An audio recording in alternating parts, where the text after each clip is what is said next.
กราบสบายดีเด้อสวัสดีเด้อพ่อแม่พี่น้องเบิดสู่ผู้สู่คน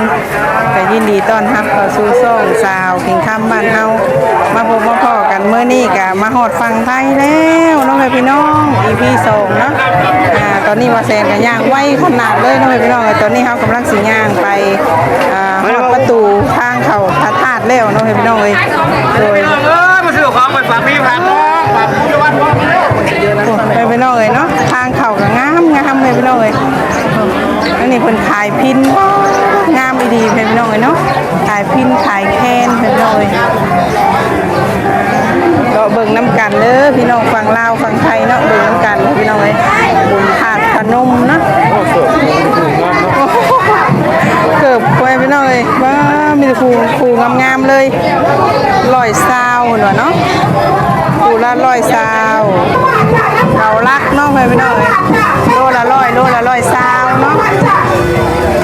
อยู่นี่มาจากเนาะลุงแหวนมันซื้อไปให้ลูกอันบ่าวแซนพี่น้องเอ้ยผู้ใส่เอวงามดีใส่เอวสิทธิ์เอาไปพี่น้องงามเนาะโอ้ยางล้นเติบเลยพี่น้องเอ้ยยังบ่ฮอดอยู่เนาะแล้วใกล้แล้วเนาะพี่น้องใกล้จะเข้าฮอดประตูแล้วเนาะคนมื้อนี้ป๊าดสุดยอดโลดพี่น้องเอ้ยมื้อนี้คนหลายขนาดเลยเนาะมื้อนี้ย่างมาก็ใกล้เข้าแล้วใกล้สิฮอดความจริงแล้วพี่น้องเอ้ยเลยมื้อนี้ขนาดเลยพี่น้องเอ้ยเนาะตอนอยู่ฝั่งลาวเฮาอันบดอยู่เนาะพอข้ามมาฝั่งไทยได้ผ่านแดดพี่น้องเอ้ยคิดว่ามื้อนี้สิได้ย่างบรรยากาศบดแล้วว่ะเนาะบัดพอมาฮอดฝั่งไทยบัดแดดพี่น้องเอ้ยโดยโอเคน้องพี่น้องเนาะตอนนี้ก็มาฮอดประตูแล้วเนาะเราก็สิพากันย่างเข้าไปทางในน้องพี่น้องเอ้ยคนก็หลายพี่น้องเนาะล้างข้ามทางเลยพี่น้องเอ้ยฮอดแล้วมาฮอดแล้วย่างเข้าประตูแล้วเนาะเข้ามาป้านอากาศพีไปพี่น้องเอ้ยเนาะป้านึกว่าสิฮอดยังบ่ฮอดได้พี่น้องเอ้ยผู้ยังย่างไปอีกไกลเติบเนาะไปสู้กันต่อไปพี่น้องจังใดก็ได้มาฟังไทยแล้วเนาะก็ย่างไปให้ฮอดให้ถึงเลาะชมบรรยากาศน้ำทางไปน้ำกันเนาะพี่น้องเอ้ยพอเซนผมมีแนวอยากได้อยู่บ่ตรงนี้บ่โดยแท็กมือก็มังกรพี่น้องเอ้ยเจ้าตั้งใจใส่ไว้นี่บ่แน่นเพราะว่าเห็นคนหลายนะพี่น้องเนาะในการจะว่ากันเลยพี่น้องเอ้ยเพราะว่าประเทศนั้นคนหลายได้เห็นคนหลายสิมาใส่กับนี่พี่น้องเนาะโดยอันไหนมันกลับร้านแหมเอาแม่นซะบ่โอ้ยอุตส่าห์ตั้งใจใส่อย่างดีกลับร้านซะงั้นวันนี้มันเปลี่ยนเอามาซื้อใหม่เพิ่นเนาะฮะซื้อใหม่แล้วเนาะซื้อใหม่บ่แม่ซื้อใหม่ซื้อใหม่ก็ซื้อใหม่ว่าเสียใจเม็ดกลับด้านไปพี่น้องเลยท่วงบนว่าตั้งใจใช่ไปนี่บนว่าตั้งใจใช่แบบนี้โดยบ้านเราเบิ่งบรรยากาศน้ำกันน้องพี่น้องเลยโดยมื้อนี้มากัน2คนค่ะมาฟังไทยมากัน2คนเป็นไรคือเห็นลูกวะเพราะว่าอยู่พุ่นบ่ได้คือกันแน่นอนเนาะของเล่นนี่บ่ว่าเซนใช่กินฮอดลูกชายแล้วแม่แล้วเพิ่นมานี่โอ้ยไปบ่ได้แล้วนี่ว่าเซนเลยนี่เป็นของเล่นไว้พี่น้องเอ้ยกินฮอดลูกชายเพิ่นว่าขนมเบื้องเนาะพี่น้องเป็นแต่แซ่บดีด้วยเนาะใส่แบบเบิ่มๆเลยกาแฟขั่วพี่น้องเอ้ยโอ้ยบ่เซนเพิ่นพูดเตี้ยนึงคือย่างไวแท้เนาะผู้ไปฮอดพุ่นแล้วพี่น้องเอ้ยผู้ย่างงบไปพี่น้องเอ้ยเป็นย่างไวขนาดเลยอยู่ฝั่งไทยกับสินมีแต่ผืนงามๆเนาะพี่น้องเอ้ยว้าจองไหมโอ้คักเนี่ยมีครกน้อยอีกโอ้คักน้องพี่น้องคักเดี๋ยวพากันไปกราบไหว้พระธาตุก่อนนะจังสิมาเลาะอีกรอบเนาะพี่น้องเอ้ยเลาะเมื่อแล้วก็กราบเมื่อเลยเนาะเหมือนเนาะเราออกมาแล้วก็กราบเมื่อเลยฝั่งนั่นเนาะมันเฮ็ดคักอีหลีพี่น้องเอ้ยโซนแบบ มงลังเป็นในเป็นลังไอ้หญ้าให้พี่น้องเอ้ยเนาะงามดีให้พี่น้องเอ้ยโดยสมใจอยากมามื้อนี้ให้พี่น้องเอ้ยโดยอันนี้สิเป็นเฮ็ดเป็น EP 2เนาะเพราะว่าถ้า EP 1นี่มันสิยาวโพดเนาะพี่น้องคลิปเดียวก็เลยเฮ็ดเป็น2คลิปเนาะเดี๋ยวสิพากันย่างไปไหว้พระธาตุก่อนแล้วก็สิพากันเลาะกลับเมื่อเนาะพี่น้องเอ้ยเพราะว่าเว้าก็บ่ต้าไว้ว่าขอประมาณ2ชั่วโมงเนาะมารอ2ชั่วโมงแต่ว่าก็สิบ่คักคือเฮารอกลางคืนเนาะเพราะว่ามันอากาศสิเย็นแล้วก็มันก็สิบ่ร้อนเฮารอมันก็สิบ่เมื่อยปานนี้เนาะพี่น้องเอ้ยอันนี้เฮาย่างเลยอากาศร้อนน่ะมันเมื่อยพี่น้องเอ้ยเนาะโดยนี่ก็สิเป็นจุดแบบมองประวัติเนาะพี่น้องเอ้ยเนาะประวัติเพิ่นเนาะพี่น้องเอ้ยนี่จุดมองประวัติเขาเข้าไปศึกษาหรือว่าถามได้เนาะ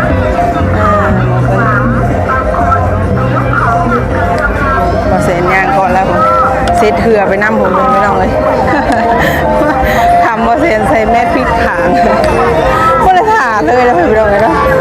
ไม่ได้ถ่า3 คำเลยสบายยางของท่านนี่ขึ้นลงแล้ว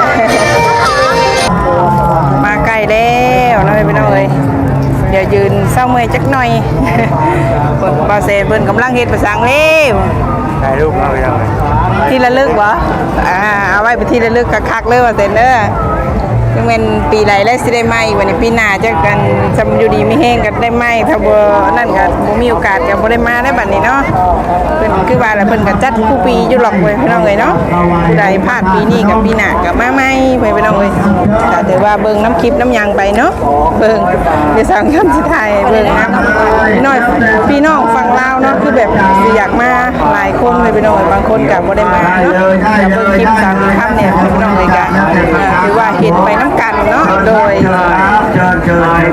โอ้ยว่าเส้นผ่านเด้จอน101โอ้ยเนาะย่างไว้ขนาดเลย น้ำปิ่นแก้วน้ำไม่น้อยกำลังเข้าถาดเนาะบาทถาดของเท่เลยวันนี้ไม่กลับไปบ่ายถาดก่อนเนาะประตูเข่าเลยไม่ต้องเลยดอกไม้ก่อนเนาะไล่มาแล้วน้องพี่น้องดอกจุ่มเลยเนาะไปไหว้พระธาตุพนมกันน้องพี่น้องป้าทั้งนี้เพิ่งกระจัดแต่งงามขนาดเลยน้องพี่น้องเลยนี่ก้าวเข้ามาแล้วพี่น้องเลยโธ่งามเลยพี่น้องเบิ่งน้ำกันสุดเลยผู้ใดบ่ได้มากับเบิ่งคลิปสาวกินค่ำนี่เนี่ยเนาะก็ต้องเสียใจไม่น้องเลยเดี๋ยวสาวกินค่ำ10,000 ล็อกเนาะ1,000 ล็อกเดี๋ยวไปบ่ายก็น้องไม่น้องเลยได้ลูกจ้ามีดอกไม้ถ่ายรูปก่อนนะผมมีดอกไม้ถ่ายรูปบ่ถ่ายรูปก่อนเนาะว่าเซนอยากถ่ายรูปเป็นที่ระลึกละขึ้นแหละแต่ว่าเซนมันบ่น่ายี่บ่ได้อยู่บ่ถ่ายรูปก่อนจะน้องพี่น้องถ่ายรูปใส่กรอบไว้เป็นที่ระลึกก่อนเนาะน้องพี่น้องตอนนี้ก็กำลังถ่ายรูปเนาะไอ้ตัวไหนอันนี้นะรูปละ100เนาะไส้กรอก200โอ้โดยรูปละ100ว่าเซนใส่กรอบ200วะถอดเกือบก่อนเนาะพี่น้องเลยยังขึ้นไปบอเซนขึ้นไปได้เนาะเดี๋ยวสิถ่ายรูปไว้เป็นที่ระลึกวันละบอเซนอยากถ่ายรูปเป็นที่ระลึกเนาะเดี๋ยวขออนุญาตถ่ายรูปก่อนเด้อน้องพี่น้องเลยนี่ก็เป็นบรรยากาศขึ้นมาทั้งเทิงน้องพี่น้องเลยเพราะว่าเซนก็เซตเหือเลยอยู่เนาะจากภาพสิออกมาเป็นแบบใดป้ากันเซตเหือเลยอยู่พี่น้องเลยบรรยากาศถ่ายรูปน้องพี่น้องเลยเอาใหม่ครับเนาะคนหลายคนพี่น้องเลยมาเซนกำลังเลือกมุมอยู่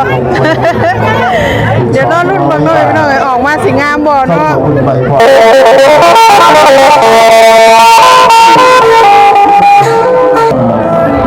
สีทองงามไม่ดีน้องพี่น้องเลยเลือกมากๆเลยไปบ่ายทางในว่าเซนยังไป ก็ได้ว่าอยู่ด้วยพี่น้องเพราะว่ามาเสียเปิดถ่ายรูปก่อนแล้วรุ่นเบิ่งบัตรถ่ายด้วยพี่น้องไอ้ว่ารูปจะออกมาเป็นแบบใดเนาะโดยเดี๋ยวตอนนี้กับสิคอโตบ๊ายบายก่อนเด้อด้วยพี่น้องเอ้ย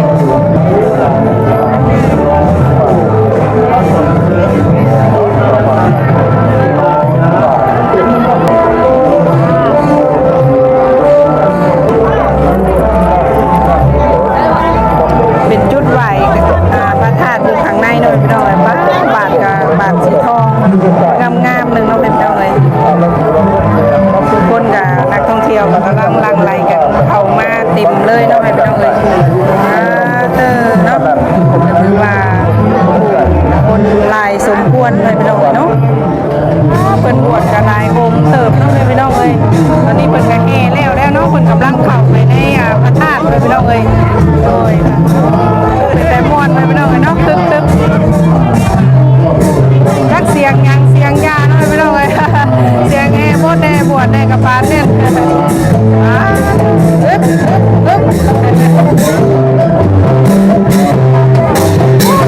เป็นรถเข็นเลย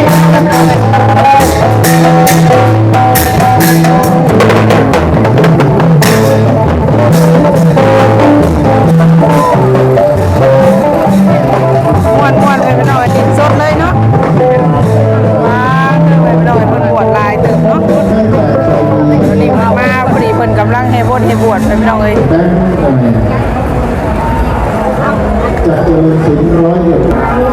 โอเคเนาะพี่น้องตอนนี้ก็พากันถ่ายรูปแล้วก็ไหว้เรียบร้อยแล้วเนาะเฮาก็ได้บอกว่าแต่พระธาตุแล้วพี่น้องเลยแต่ว่ายังอยู่ในบริเวณวัดภาษาเดี๋ยวสิพาบ่แม่พี่น้องเบิ่งเนาะรอเบิ่งบรรยากาศข้างในเนาะพี่น้องเลยเท้าช่องรัตน งามเนาะพี่น้องงามแล้วก็อลังการพี่น้องเลยสะอาดตา ชาเสนคุณรัชชาเสน คนก็กำลังแบบลังไลกันเข้ามาพี่น้องมาแซนจนหน้าแหล่เมื่อไหร่ฮอนแลนด์แต่ว่าแซนเพื่อเอากลับไปนาสิบใหม่ว่ายังถ่ายรูปเลยอยู่ว่าแซนเลยคุณจรัญสิทธิโชคคุณปริชดาเมสุ เดี๋ยวพาพ่อแม่พี่น้องรอก่อนเนาะว่าแซนเนาะรอเพิ่งก่อนไปพี่น้องเลยว่าคนถ่ายรูปกันหลายไปพี่น้องเลยพูดเลยเนาะบ้านออกไปพูดเลยไปพี่น้องเลยเดี๋ยวสิถ่ายไปพี่น้องเบิ่งเนาะตอนนั้นเนาะถ่ายรูปว่างามสำใดเนาะเสียดายไปพี่น้องเอ้ยเมื่อนนหน่อยบ่ได้มานำอยากให้มาเห็นบรรยากาศตอนนี้เนาะเสียดายบ่ได้มานำพี่น้องเอ้ยพูดแหละคนใหญ่พูดเลยจะได้พาเพิ่นมาเนาะโดยน้องไปพี่น้องเอ้ยมุมนี่ก็แนมไปพระธาตุก็งามไปพี่น้องกลางคืนคือสิงามหลายเนาะเพราะว่าเมื่อคืนนี้เฮาบ่ได้อยู่เพราะว่าพากันเมื่อตอนแรกตั้งใจไว้ว่าสิมาค้างคืนมาเบิ่งตอนแรกเลยเนาะพี่น้องเพราะว่ามันก็บ่ฮ้อนแล้วมันก็สิโลกก็สิบ่เมื่อยปานใดสินะพี่น้องเนาะแล้วก็ไฟฟูหยังเห็นก็คือสิอลังการแล้วก็งามกว่านี้บ่แซนก็ถ่ายรูปเลยอยู่พี่น้องเอ้ยจังมีถ่ายรูปได้แล้วจะถ่ายคลิปเนาะโอ้ย จะเป็นยังแล้วว่าแซนตื่นเต้นว่าแซนพี่น้องเอ้ยซัมซีแซกนะซัมซีหลายๆแซกนะมุมไหลก็งามหมดน้องพี่น้องเอ้ยลองกันต่อเนาะอยากมาเบิ่งมุมนี่พี่น้องมุมไหนก็งามไปเบิดเลยทองเหลื่อมอลังการสีทองเลยพี่น้องไอ้น้องมุมใดก็เป็นสีทองเลย มาร่วมสร้างบุญสร้างกุศล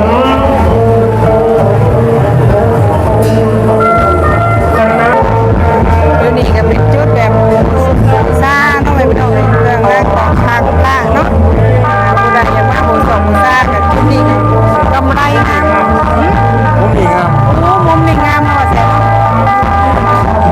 ตัวเสียน้องอีกภาพหนึ่งมากเสียมุมนี้คืองามคักเลยมุมนี้งามเลยถ้าว่าจุดถ่ายรูปมุมนี้งามเลยเอาโทรศัพท์มาถ่ายเอาก็ได้ว่าเสียโทรศัพท์ถ่ายจะไปยืนอยู่นั่นแล้วไปถ่ายให้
เป็นกระค่ำกระคืนนี่คือสิคักเนาะพี่น้องเอ้ย